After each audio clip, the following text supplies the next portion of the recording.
क्या आप तैयार हैं?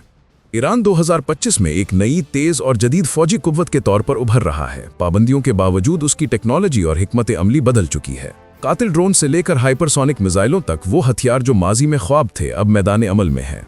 बाज़दारियत अब महज तादाद नहीं बल्कि रफ्तार, रेंज और फौरी रद्द अमल का नाम है, और तेहरान ने इन्हीं पर बड़े पैमाने पर सरमायाकारी की है। समंदर, ज़मीन, फ़िज़ा और साइबर स्पेस, हर महाज पर ईरान ने कई परतें बना ली हैं जो दुश्मन के मंसूबे पेचीदा कर देती हैं। छोटे, सस्ते मगर मौसर कैमिकाज़ी ड्रोन्स और ज़ेली जहाज से लॉन्च की सलाहियत ने दिफाई नक्शा बदल दिया है। बैलिस्टिक मिसाइल्स की बढ़ती हुई रेंज ने अब कई इलाकों को तेहरान की पहुंच में ला दिया है। ये सब मिलकर एक वाज़ेह पैगाम देते हैं, ईरान जंग नहीं चाहता मगर हमले की कीमत इंतहाई बुलंद कर सकता है। अगर आपको हर हथियार और हिकमत अमली की तफसील चाहिए तो हमारा चैनल सब्सक्राइब करें। हम ये सब कदम ब कदम आसान उर्दू में बताएंगे। क्या आप तैयार हैं? 2025 में ईरान एक तेजी से जदीद होती फौजी ताकत बनकर उभर रहा है। पाबंदियों और बैनुल-अक़वामी दबाव के बावजूद एक ऐसा फौजी इनकलाब जो खत्ते के तवाज़ुन को बदल रहा है। इस वीडियो में हम इसी इनकलाब के हर पहलू को खोलेंगे, सच्चाई को आसान उर्दू में बताएंगे और समझाएंगे कि ये तब्दीलियां हमारे लिए क्या मायने रखती हैं। आज का ईरान माजी की महदूद फौज नहीं रहा। कातिल ड्रोन से हाइपरसोनिक मिसाइल तक नई टेक्नोलॉजीज मैदान में आ चुकी हैं, मगर इन हथियारों के पीछे कौन सी हिकमत अमली है? आइए इस पेचीदा पहली को कदम ब कदम समझते हैं। ईरान का बुनियादी मकसद 2025 में फ़ाल बाज़दारियत है, यानी किसी भी बैरूनी खतरे को आने से पहले ही नाकारा बना देना। मशरिक़ वस्ता में तकरीबन 40,000 से 50,000 अमरीकी फ़ौजी की मौजूदगी के पेश नज़र तेहरान अपनी बाज़दारियती ताकत बढ़ाना चाहता है। मगर बाज़दारियत सिर्फ फ़ौजी तादाद नहीं, ये टेक्नोलॉजी के मयार, हिकमत अमली और फौरी रद्द अमल पर मुनहसर है, और यही वो शोबे हैं जिनमें ईरान ने भारी सरमायाकारी की है। ईरान के बैलिस्टिक मिसाइलों की रेंज अब 3000 किलोमीटर से तजावुज़ कर गई है। कुरोम SH-4 और नए मिसाइल इस तरक्की की वाज़ेह मिसालें हैं। ऐसी रेंज के साथ कई दुश्मनी अड्डे अब ईरान की पहुंच में आ चुके हैं, और इसका मतलब है कि इलाकाई तवाज़ुन पहले जैसा नहीं रहा। मगर बात सिर्फ मिसाइल तक महदूद नहीं, ईरान ने ड्रोन टेक्नोलॉजी में भी बड़े कदम उठाए हैं। शाहिद 136 कामिकाज़ी ड्रोन्स सस्ते, मुअस्सर और ऐन जंगी हालात के लिए डिज़ाइन किए गए हैं। अदम तवाज़ुन की जंग में ये तेहरान को मुनफरिद बरतरी देते हैं। और एक हैरानकुन तरक्की ये है कि ईरान दुनिया में सबसे पहले ज़ेली जहाज से कैमिकाज़ी ड्रोन लॉन्च करने की सलाहियत दिखा चुका है। हदीद 110 इसी काबिलियत के साथ सामने आया है। इसका मतलब है कि अब दुश्मन को समंदर की गहराइयों से भी हमलों का खतरा दरपेश है। बहरी जंग में एक नया बाब खुल गया है।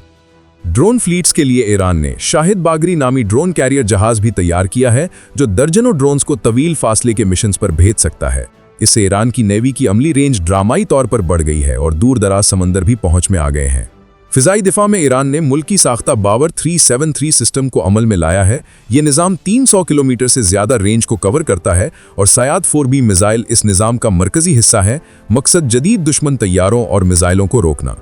इसी साथ IRGC ने शॉर्ट रेंज एयर डिफेंस में भी सरमायाकारी की है। माजिद, जुल्बीन और 358 लोइटरिंग मिसाइल सर्विस में आ चुके हैं, जिनका हदफ नए खतरात जैसे छोटे तेज ड्रोन्स हैं।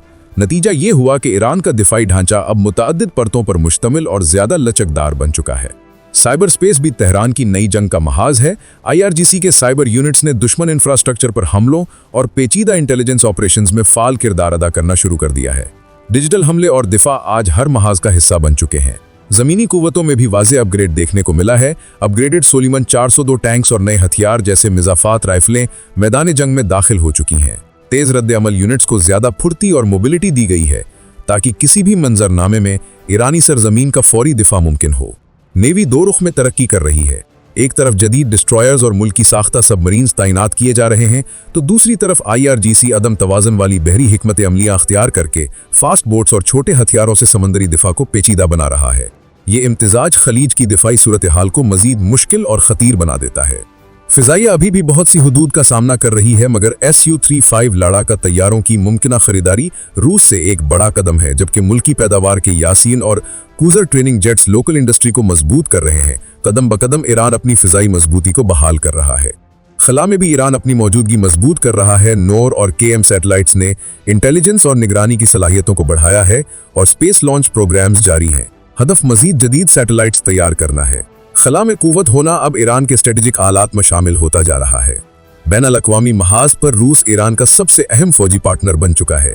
जदीद टेक्नोलॉजी की मुंतकली, मुश्तरका मशकें और फौजी ताउन खास तौर पर यूक्रेन जंग के बाद मजीद मजबूत हुए हैं।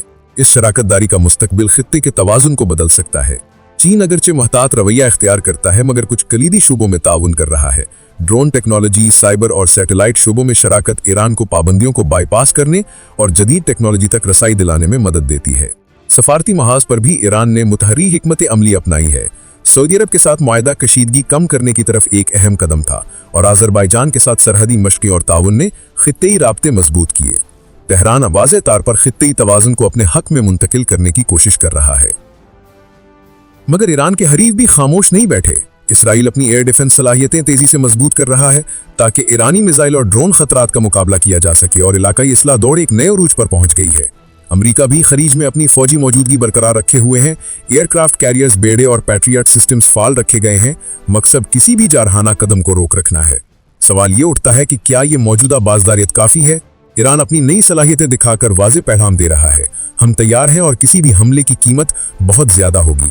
यही फ़ाल बाज़दारियती हिकमत अमली तेहरान के फ़ौजी नज़रिए की बुनियाद है और ये खित्ते के मुस्तकबिल पर गहरा असर डाल रही है। दूसरी तरफ प्रॉक्सी जंगें जारी हैं। सीरिया, यमन और दीगर मकामात पर ईरान मुताबिकत रखने वाली कुव्वतों की हिमायत करता है। ये खित्ते असर और रसूख तेहरान की सॉफ्ट पावर का अहम जुज़ है, सरकारी सरहदों से बाहर काम करने वाली ताकत। मगर ताकत का ये मुजाहरा खतरात भी लाता है। कोई गलती या गलत हिसाब जंग का बायस बन सकती है।